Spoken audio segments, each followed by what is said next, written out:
Assalamualaikum warahmatullahi wabarakatuh. Saya Liza Juliana Filza dari kelas 11 F1 ingin menjelaskan tentang suspensi dan emulsi. Suspensi adalah sediaan cair yang mengandung partikel padat tidak larut yang terdispersi dalam fase cair.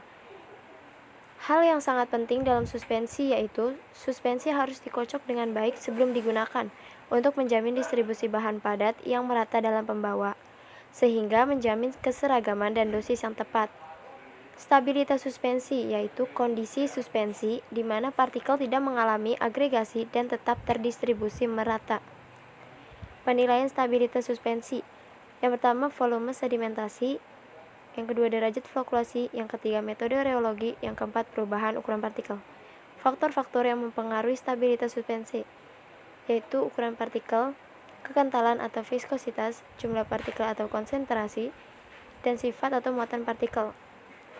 Faktor konsentrasi dan sifat partikel merupakan faktor yang tetap, artinya tidak dapat diubah lagi karena konsentrasi merupakan jumlah obat yang tertulis dalam resep, dan sifat partikel merupakan sifat alam. Hal yang dapat diubah, ukuran partikel, dan viskositas. Macam-macam suspensi dibedakan menjadi dua, itu berdasarkan cara pemakaiannya dan berdasarkan cara penggunaan. Berdasarkan cara pemakaiannya, ada suspensi yang siap digunakan dan suspensi yang berupa campuran yang harus dikonstitusikan terlebih dahulu dengan pembawa yang sesuai sebelum digunakan. Berdasarkan cara penggunaan, contohnya suspensi oral, suspensi topikal, suspensi tetes telinga, dan suspensi obat mata. Suspending agent dibedakan menjadi dua, ada yang berasal dari alam dan sintetis. Yang berasal dari alam ada golongan gom dan golongan bukan gom. Golongan gom contohnya Gomiasa syae atau PGA gom Arab, kondrus, teragakan, dan algin. Golongan bukan gom contohnya tanah liat yaitu bentonit, hektorit, dan vegum. Yang berasal dari sintetis ada dua, deriva selulosa dan organik polimer. Deriva selulosa contohnya tilos dan CMC, organik polimer contohnya karbopol. Pembuatan suspensi. A. Cara pembuatan suspensi dibedakan menjadi dua metode. Yang pertama, metode dispersi, yaitu dilakukan dengan cara menambahkan serbuk bahan obat ke dalam medium pendispersi, kemudian baru diencerkan. Yang kedua, metode presipitasi, yaitu dilakukan dengan cara bahan obat yang akan didispersi dilarutkan dahulu dalam pelarut organik. Setelah larut, kemudian diencerkan dengan larutan pensuspensi dalam air. B. Sistem pembentukan. Sistem pembentukan dibagi menjadi dua. Yang pertama, sistem flokulasi, mudah didispersikan jika mengendap. Yang kedua, sistem deflokulasi, tidak mudah mengendap. Formulasi suspensi. 1. Menggunakan struktural vehicle untuk menjaga partikel deflokulasi dalam suspensi. Kedua, menggunakan prinsip-prinsip flokulasi untuk membentuk flok. Meskipun cepat terjadi pengendapan, tetapi dengan pengocokan ringan mudah disuspensikan kembali. Emulsi. Emulsi adalah sistem dua fase yang salah satu cairannya terdispersi dalam cairan lain dalam bentuk tetesan kecil. Teori terbentuknya emulsi dibedakan menjadi 4. Yang pertama, teori tegangan permukaan. Yang kedua, teori lapisan antarmuka. Yang ketiga, teori electric double layer. Yang keempat, teori orientasi bentuk baji. Tipe emulsi ada dua. Yang pertama, emulsi tipe OW, oil in water, yaitu minyak sebagai fase internal dan air sebagai fase eksternal. Yang kedua, emulsi tipe WO, water in oil, yaitu air sebagai fase internal dan minyak sebagai fase eksternal.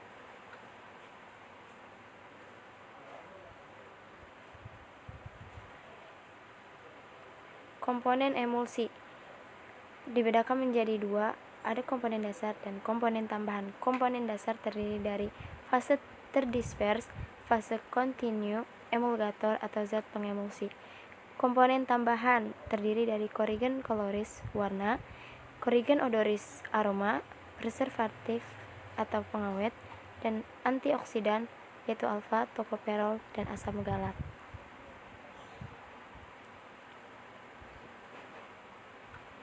Tujuan pemakaian emulsi yang pertama untuk dipergunakan sebagai obat dalam atau peroral. Yang kedua untuk dipergunakan sebagai obat luar.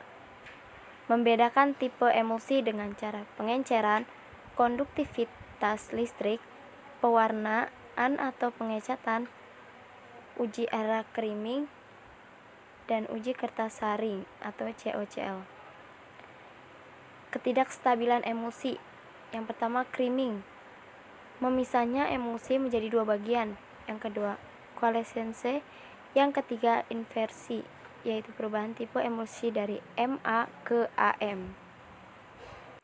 Sistem HLB. HLB adalah angka yang menunjukkan perbandingan antara kelompok hidrofil dengan kelompok lipofil. Semakin besar harga HLB berarti semakin banyak yang suka air. Artinya, emulgator tersebut lebih mudah larut dalam air dan sebaliknya. Pengertian emulgator. Emulgator adalah bahan yang digunakan untuk pembentukan proses emulsifikasi pada waktu pembuatan, pengontrolan saat penyimpanan. Zat pengemulsi dan penstabil. Pertama, bahan-bahan karbohidrat. Contohnya akasi atau gom, tragakan, kondrus, dan pektin. Dua, zat-zat protein. Contohnya gelatin, kuning telur, dan kasein, alkohol. Macam-macam emulgator dibedakan menjadi dua, yaitu dari alam dan buatan atau sintetis.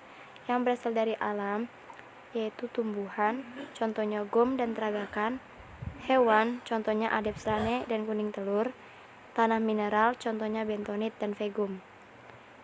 Buatan atau sintetis, contohnya twin 20, twin 340, twin 60, twin 80, dan span 20, span 60, dan span 80. Cara pembuatan emulsi dibedakan menjadi 4 metode. Yang pertama, metode gom basah, yaitu gom didispersikan ke dalam air, kemudian ditambahkan minyak dan dicampur hingga merata. Yang kedua, metode gom kering, yaitu gom didispersikan ke dalam minyak, kemudian ditambahkan air dan dicampur hingga merata. Metode bottle Forbes, yaitu digunakan khusus untuk emulsi yang mengandung minyak menguap dan minyak encer lainnya untuk mencegah zat tersebut terpercik. Yang terakhir, metode Becker digunakan jika emulsi yang dibuat terdiri dari dua jenis emulgator, ada yang larut air dan ada yang larut minyak. Sekian dari saya, kurang lebihnya mohon maaf. Wassalamualaikum warahmatullahi wabarakatuh.